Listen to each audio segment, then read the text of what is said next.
ہمارے دنیا بھر سے جو فین فالوئنگ ہے حضرت کی، وہ یہ پوچھ رہے تھے کہ حضرت کچھ دنوں پہلے سفر پہ گئے تھے تو وہاں ان کی طبیعت جو تھی وہ تھوڑی ناساز ہو گئی تھی، تو حضرت ہمارے جو دنیا بھر سے ویورز ہیں، ناظرین ہیں، وہ یہ پوچھ رہے ہیں کہ اب آپ کا علاج معالجہ کہاں تک پہنچا، اب آپ کی طبیعت کیسی ہے، تو اس کے بارے میں اپنے ناظرین کو کچھ بتا دیں۔ بسم اللہ الرحمن الرحیم، نحمدہ ونصلی ونسلم علی رسولہ الکریم، اما بعد۔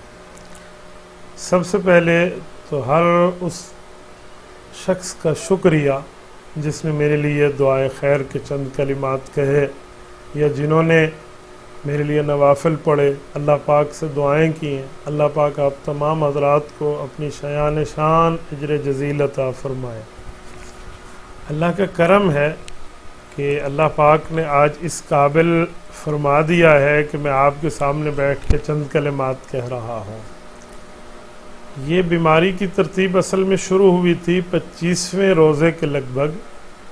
جمعۃ الوداع کا خطبہ میں نے اسلام آباد میں دینا تھا، جینا عنوان، وہاں سے میں خطبہ دے کر قائد ملت اسلامیہ حضرت مولانا فضل الرحمان دامت برکاتہم کے ہاں حاضر ہوا۔ حضرت کے ہاں اس دن افطاری، پھر حضرت کے ہاں وہاں سے چند معاملات، حضرت سے گفتگو، چند نصیحتیں، چند وعظ، چند حضرت مولانا فضل الرحمان دامت برکاتہم سے خوشخبریاں لینی دینی۔ پھر اس کے بعد میں وہاں سے سفر کر کے شمالی علاقہ جات کی طرف گیا، مری کی طرف۔ مری بھی تھا، نتھیا گلی، کوزہ گلی، مختلف پروگرامز تھے۔ تو وہاں کچھ موسم کی تبدیلی کی وجہ سے تکلیف شروع ہوئی۔ ہوا یہ کہ ٹھنڈ وہاں زیادہ بن گئی، بارشیں بھی شروع ہو گئیں اس دن، اور ژالہ باری شروع ہو گئی۔ یعنی اس حد تک یہ آلہ باری تھی کہ بس میں اس کو کیا آپ کی خدمت میں بات کروں۔ اب آپ مجھے بتائیں، بندہ ایک دن کے لیے وہاں جائے تو کیا اس نے وہاں کی ترتیبیں اور وہاں کے لباس اور ترتیبیں اکٹھی کرنی تھی؟ تو جانے وہاں آنے والی بات ہے، ہمیں بارشوں میں رکنا پڑ گیا۔ اچھا، پھر موسم شدید ٹھنڈا ہو گیا۔ یہاں سے جب میں گیا تو یہاں 40-41 سینٹی گریڈ چل رہا تھا میرے اپنے سٹی ڈی اے خان میں، اور وہاں گئے تو 9 اور 8 کی ترتیب آ گئی۔ تو آپ مجھے بتائیں کہ جب 30-35 کی ڈگری نیچے گر جائے موسم سے تو حالت، پھر موسمی ٹھنڈ کی وجہ سے مجھے متلی ہونے لگی، الٹیاں شروع ہو گئیں، اور اس کے ساتھ اسہال شروع ہو گئے۔ تو پھر طبیعت بگڑنا شروع ہوئی اور بخار ہوا، شدت کا بخار ہوا، اور پھر اس کے بعد مجھے روزہ افطار کرنا پڑ گیا۔ جب میں وہاں سے نکلا تو یقین مانے 3 حضرات نے مجھے پکڑ کے نا گاڑی میں بٹھایا۔ شدید سردی لگ رہی تھی، کمبل میں میں لپٹا ہوا تھا۔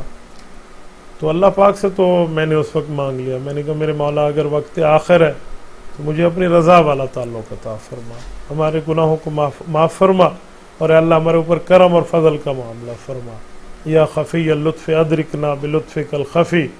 بس اس طرح کے وظائف پڑھتے ہوئے میں وہیں سے نکلا ہوں۔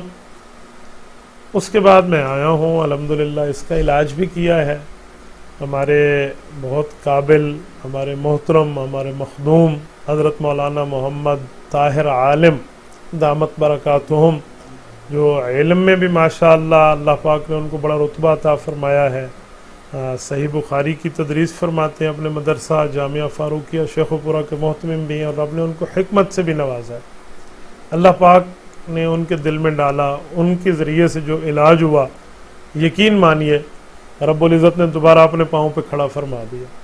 حضرت کی طرف سے، حضرت حکیم سے کی طرف سے مجھے بار بار اس بات کا پابند بنایا جا رہا تھا کہ آپ آرام کا معاملہ دیکھیں، لیکن مدین ایسے تھے، میں نے آرام بھی کیے ہیں۔ یہاں مجھے آنا تھا تو پھر رویت ہلال کے اجلاس میں شرکت تھی، میں نے وہاں سے معذرت کی تو حضرات نے کہا نہیں آپ نے ہر صورت آنا ہے، تو اپنے سٹی میں یہاں وہاں شرکت کرنی پڑی۔ گواہیاں لینے دینے کا معاملہ ایک اہم معاملہ ہوتا ہے، تو اس کو میں مس نہیں کرنا چاہ رہا تھا۔ ادھر گئے تو آرام میں خلل آیا، کچھ طبیعت پھر بگڑی۔ اگلے دن عید کا اعلان ہوا تو عید نماز کے خطبے کے لیے مجھے جانا ہوا، تو میں نے عید نماز کی صرف گفتگو کی ہے، تقریر کی ہے۔ میں عید نماز کی نماز نہیں پڑھا سکا، میں نے بیٹھ کے خود پڑھی ہے۔ عید نماز کا خطبہ نہیں دے سکا، وہ کسی اور نے دیا۔ اس سے اگلے دن جمعہ تھا، 14 مئی بروز جمعہ 2021۔ پھر مجھے جمعہ کی تیاری میں جانا ہوتا ہے، اور آپ حضرات کے علم میں ہے کہ ہمارے جمعہ ماشاءاللہ حضرات دور دور سے اس لیے آتے ہیں کہ مجھ سب سے ملاقات ہوگی، ہمارا پھر ہفتہ وار وہاں مجلس ذکر ہوتی ہے، بیعت ہوتا ہے، بیعت کا معاملہ وہیں ہوتا ہے. اس کے علاوہ احباب آتے ہیں، وہ اپنا حال احوال مسائل پوچھنا بتانا. تو مجھے جمعہ میں وہاں پہنچنا پڑتا ہے. تو میں اپنے جمعہ کی مسجد میں پہنچا تو بس جمعہ کا ہی بیان کیا، 2-3 عنوانات پر میں گفتگو کر سکا، کوئی 15-1 منٹ کی گفتگو ہوئی. پھر میری طبیعت بگڑ گئی. وہ خطبہ کسی اور نے اور نماز کسی اور نے پڑھائی. میں جمعے کا خطبہ اور نماز بھی نہ پڑھا سکا. میں نے بیٹھ کے اپنی نماز پوری کی ہے. پھر میں نے الحمدللہ آرام کیا ہے اور بخار ٹوٹ گیا. اور اس کے بعد نکاحت تو آ ہی جاتی ہے، کمزوری، اور آپ کو میری آواز سے ابھی بھی لگ رہا ہوگا الحمدللہ بخار تو ٹوٹ گیا ہے. اللہ کا کرم ہے، اللہ کا فضل ہے، اللہ کا احسان ہے. تو اب طبیعت الحمدللہ کافی بہتر ہے، لیکن بس ایک کمزوری سی جو معاملات ہوتے ہیں وہ چل رہے ہیں. اس کے لیے دعا فرمائے، اللہ پاک کرم کا معاملہ فرمائے. میری میڈیا ٹیم کتنے دنوں سے مجھے کہہ رہی تھی کہ آپ لائیو سیشن کی کوئی ترتیب رکھیں، تو آج آپ کے سامنے لائیو سیشن میں آنا پڑ گیا. اصل میں فلی آرام جو ہے نا، بس سفر چھوڑیں ہیں، بس یہ آرام ہے کہ میں گھر میں ہوں. یقین مانے ایک جگہ ہمارا ڈسٹرکٹ خانے وال میں پروگرام تھا، ان حضرات سے میں نے معذرت کی تو ان کے مولانا کا فون آ گیا کہ حضرت آپ نے جمعہ تو پڑھایا ہے. میں نے کہا اللہ کے بندے، جمعہ جس انداز سے میں نے گفتگو کی ہے، پھر اس کے بعد نماز کسی اور نے پڑھائی ہے، آپ حضرات کہتے ہیں نہیں. تو اسی لیے مجھے پھر یہ تمام صورتحال میں سمجھانا پڑ رہا ہے کہ یار بیماری میں معاملات ایسے ہیں. آپ یقین مانیں گے میں نے شاید 1-2 کے علاوہ کسی کی کال نہیں سنی ان دنوں میں، کسی بندے کی کال نہیں سن سکا، طبیعت پہ نہیں بتا سکا. کئی فوتگیاں ہوئی ہیں، کئی حضرات کو مبارکباد لینی، کئی دینی، کئی کے مسائل ہیں. یقین مانے اگر ایک دن میں کال نہ اٹھاؤں نا اپنے موبائل پہ، کم از کم 200 سے زائد کالز اور میسج، پتہ نہیں ایسی لائن بھر جاتی ہے. تو اسی لیے ان احباب کو بھی میں یہی عرض کرتا ہوں کہ کال نہ اٹھ رہی ہو تو اس کا مطلب ہے کہ بندہ مصروف ہے کہیں، یا اس کو کوئی تکلیف ہے. اور ہمارے کال والے حضرات بہت سادے ہیں. 2 دن پہلے کی بات ہے، میں رات کو اٹھا، 3:15 کا ٹائم ہوگا، ایک آدمی کی مسلسل کال آ رہی تھی، میں نہیں سن سکتا تھا. میں نے کال اٹھائی، السلام علیکم. میں نے کہا بھائی مختصر فرمائیں.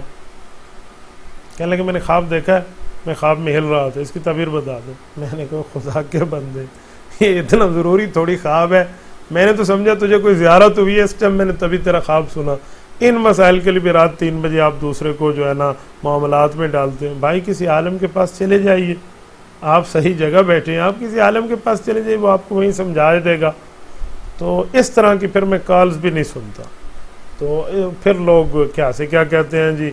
میں نے ابھی میسج دیکھے، بیماری کے باوجود مجھے لوگ کہہ رہے ہیں نخرہ آ گیا ہے، تکبر آ گیا ہے، ہم غریبوں کی کال نہیں سنتا. میرے خیال میں آپ مال کے لحاظ سے غریب نہیں ہیں، آپ عقل کے لحاظ سے غریب ہیں، آپ سوچ کے لحاظ سے غریب ہیں، سمجھ کے لحاظ سے غریب ہیں. ایک بندہ کال نہیں اٹھا رہا تو آپ پتہ نہیں اس کو یہ سمجھ لیتے ہیں کہ اس کو آپ سے بغض ہے. بابا نیا نمبر ہے، مجھے پتہ ہی نہیں ہے بندہ کون ہے، اور میں نیا نمبر اٹھاتا ہوں، اب نہیں اٹھا سکا مجبوری کی وجہ سے یا مصروفیت اور بیماری کی وجہ سے، تو آپ نے یہ بات قائم کرنا شروع کر دی کہ متکبر ہے. تو بھائی جب آپ مجھے متکبر سمجھتے ہیں تو پھر کال کی زحمت نہ فرمایا کریں، پھر کال کرنے کی ضرورت نہیں ہے. کیا ضرورت ہے اس میں متکبر انسان سے آپ اپنے مسائل پوچھتے ہیں؟ تو فضول بندہ ہے، اس فضول سے رابطہ کرنے کی ضرورت نہیں ہے. سوری، پھر میں ایسے بندے کی کال نہیں اٹھاتا، اسے کہتا ہوں جاؤ تو جانے اپنا کام. تو آج الحمدللہ اس قابل ہوں کہ میں چند باتیں آپ حضرات کی خدمت میں کہہ سکتا ہوں. تو آپ کے کچھ سوال جواب ہوں گے انشاءاللہ تعالیٰ، اس بارے میں میں آپ کے سامنے بات کروں. جزاک اللہ خیر، اور اللہ رب العزت آپ کو صحت کاملہ عطا فرمائے. تبارك الذي نزل الفرقان على عبده ليكون للعالمين نذيرا.